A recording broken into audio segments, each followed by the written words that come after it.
जब वो अमेरिका बहादुर खुश होता है या उसका जब दिल करता है तो फिर वो इस तरह पैसे बहाता है कि वो नहीं देखता कि उसकी क्या जो है वो डायनामिक्स है। कहा जाता है कि इस वक्त इंडिया और यूएस की जो डिफेंस ट्रेड है वो $20 बिलियन तक क्रॉस कर गई है। हिंदुस्तान ने तो बिल्कुल वाजे कर दिया कि जो उनके हवाले से कश्मीर का मसला हल हो चुका है और वो डिस्प्यूट को उन्होंने बिल्कुल यानी कि पहले तो ये था कि इस मौजू पे हमारे इख्तिलाफात थे, अब वो ये कहता है ये मौजू ये गुफ्तगू ही नहीं है, ये एजेंडा में आ ही नहीं सकता।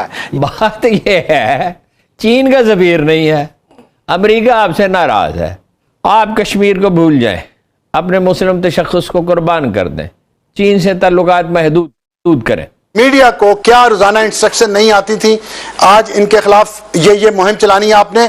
अभी आप मुझे बताएं, आप एंकर हैं, आपको कहां से इंस्ट्रक्शंस आपको आती हैं सिस्टम के अंदर से कि आज अबसार को नहीं लेना, आज अबसार के ये कमेंट्स काट दें, आज हसन निसार साहब के ये कमेंट्स काट दें। कोई बराबरी की जरूरत ही नहीं है। अमेरिका जो है वो हिंदुस्तान का स्ट्रेटेजिक दोस्त है और उन्होंने वाज़ेह कहा पाकिस्तान को जितने भी हमारे ताल्लुकात अच्छे होंगे आपके साथ हमारे ताल्लुकात उस नहज के नहीं होंगे जो हमारे हिंदुस्तान के साथ ताल्लुकात होंगे। ये तो उन्होंने बहुत वाज़ेह किया।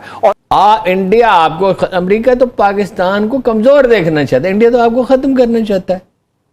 अगर पाकिस्तान को कोई खत्म करना चाहता है, खत्म तो नहीं चाहते हैं, बस ऐसे हमारे ताबे हो जाए, नहीं खत्म भूटान की तरह नहीं, वो ग्रेटर बांग्लादेश। जय हिंद दोस्तों, स्वागत है आप लोगों का हिंदुस्तानी स्पेशल के एक और नए वीडियो में। दोस्तों जैसे कि आप जानते हैं कि इंडिया और अमेरिका के बीच में लगभग जो डिफेंस ट्रेड है वो $20 बिलियन तक पहुंच गया है। तो पाकिस्तानियों का ये कहना है कि जब अमेरिका खुश होता है किसी पे तो वो ऐसे ही ट्रेड करता है, फिर वो नहीं देखता कि क्या वो देश उसके साथ है या नहीं है। दोस्तों जैसे कि आप जानते हैं कि पाकिस्तान जो है वो हमेशा अमेरिका पे आरोप लगाता आ रहा है कि जो अमेरिका है वो उसके पॉलिसी या फिर जो अंदर सियासत है उसमें दखल अंदाजी करने की कोशिश करता है। वही ये भारत की तारीफ भी करते हैं कि भारत में ऐसा अमेरिका क्यों नहीं कर पाता। दोस्तों एक तरफ जहां पाकिस्तान के फॉरेन मिनिस्टर अभी बिलावल भुट्टो जो है वो भारत के दौरे पे आने वाले हैं, वही दूसरी तरफ पाकिस्तान में इस बात पे काफ़ी डिबेट हो रहा है कि जो बिलावल भुट्टो हैं जो कि भारत जा रहे हैं क्या वहाँ पे आइस ब्रेक हो या नहीं होगा। दोस्तों एक तरफ भारत ने साफ कर दिया है कि हम जो है वो कश्मीर के मामले पे कोई बात नहीं करेंगे। अब हम बात करेंगे जो पीओके जो पाक ऑक्युपाइड कश्मीर है उस पर बात करेंगे। तो पाकिस्तानियों के अंदर जो है वो हलचल मच गई है और कहीं ना कहीं उनके अंदर गुस्सा भी है कि भारत जो है जब हम कश्मीर पर बात करते हैं तो वो साफ मना कर देता है और वो साफ कहता है कि अब कश्मीर के बारे में बात नहीं होगी, अब बात होगी भी तो पीओके के ऊपर बात होगी। और ये बात जो है वो खुद हमारे डिफेंस मिनिस्टर राजनाथ सिंह जी ने भी ये बात कही है। तो चलिए वीडियो में चलते हैं और देखते हैं कि पाकिस्तानी मीडिया इस पर और क्या बात कर रही है। आप इस सूरत हाल में फिर काजी साहब फिजिकल प्रेजेंस जो होगी वजीर खारजा की वो इफेक्ट कर सकती है उन पोजीशंस को जो पाकिस्तान आलमी सतह के ऊपर कश्मीर के हवाले से ले चुका है पिछले कुछ अरसे के अंदर। बिलखुसूस former prime minister Imran Khan साहब भी इस हवाले से बात करते आए हैं और अब खुद को कुछ क्रेडिट भी देने की कोशिश करते थे। लेकिन आप समझते हैं कि या फिर अब दूसरी तरफ अगर देखा जाए कोई आइस ब्रेक करने में भी कोई मदद अगर चाहे वजीर खारजा कि इस किस्म का बातचीत हो जाए साइडलाइंस के ऊपर, हालांकि एजेंडा में तो और कोई बात नहीं पैदा जी, आइस ब्रेकिंग का तो सवाल ही नहीं पैदा होता है जब तक वो अगस्त 5, 2019 डिसीजन बरकरार है। और हिंदुस्तान ने तो बिल्कुल वाज़ेह कर दिया कि जो उनके हवाले से कश्मीर का मसला हल हो चुका है और सिर्फ आज़ाद कश्मीर को आज़ाद करना है और हिंदुस्तान में उसको जम करना है। वही वो अभी एजेंडा पे कश्मीर को इंक्लूड करने के लिए तैयार तक नहीं है और हम वहाँ जाके उनसे ताल्लुकात बेहतर करने की कोशिश में हैं। तो हिंदुस्तान तो अपने कश्मीरी भाइयों को हम क्या मैसेज भेजेंगे? फिर हम किस किस्म के दोस्त हैं? और पाकिस्तान यूनाइटेड नेशंस रेजोल्यूशन के मुताबिक एक पार्टी है डिस्प्यूट का और वो डिस्प्यूट को उन्होंने बिल्कुल यानी कि पहले तो ये था कि इस मौजू पे हमारे इख्तिलाफात थे, अब वो ये कहता है ये मौजू ये गुफ्तगू ही नहीं है, ये एजेंडा में आ ही नहीं सकता है, ये हल हो चुका है, हमने तो उसको ख़त्म कर दिया, अब सिर्फ आज़ाद कश्मीर को लेने वाली बात है, उस पर हम बात करने के लिए तैयार हैं। तो हिंदुस्तान का अगर ये मौक़िफ़ है और जो हो रहा है वहाँ ह्यूमन राइट्स की खिलाफ वर्जियाँ जो हो रही हैं, आपको पता है कि जेनोसाइड कन्वेंशन जेनोसाइड अलर्ट्स 2 जारी हो चुके हैं।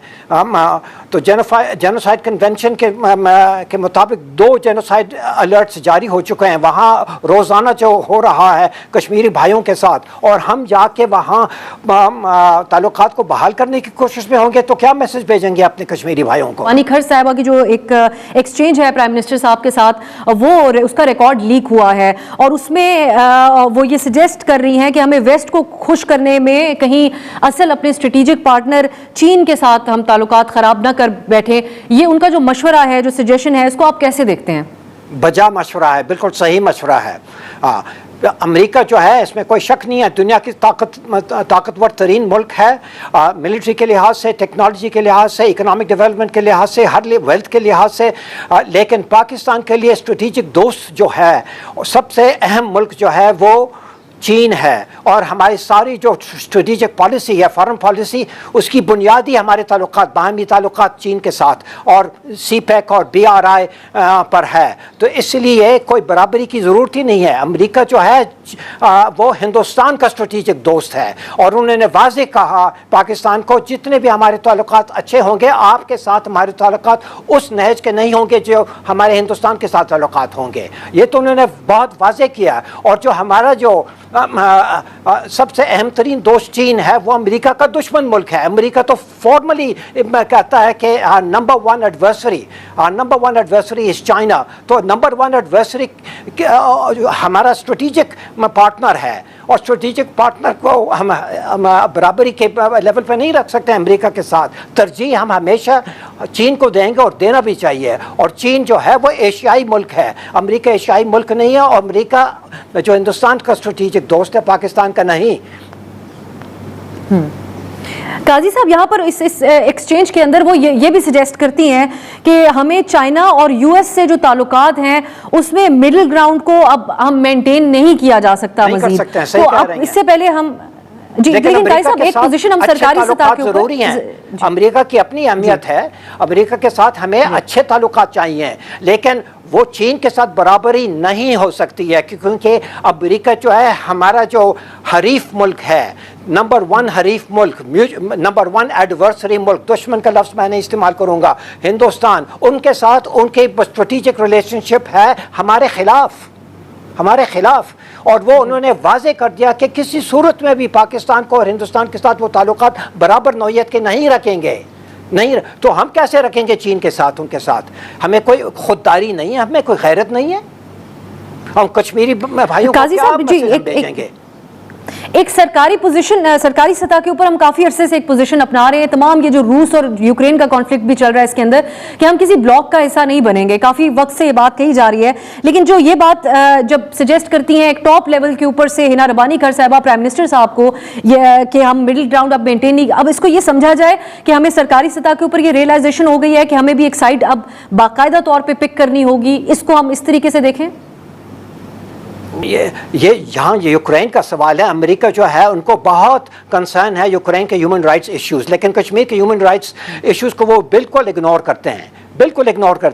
चीन जहाँ तक है, चीन ने कभी नहीं एक्सेप्ट किया कि जो रशिया ने किया यूक्रेन में वो सही किया, बिल्कुल उन्होंने कभी नहीं कहा। उसकी मुखालफत उन्होंने नहीं की, उसको कंडेम नहीं किया, लेकिन उन्होंने उसकी हिमायत भी नहीं की है। इसी तरह पाकिस्तान जो है, हमने भी एब्सटेन किया है यूक्रेन पे, और वो बिल्कुल ठीक किया हमने।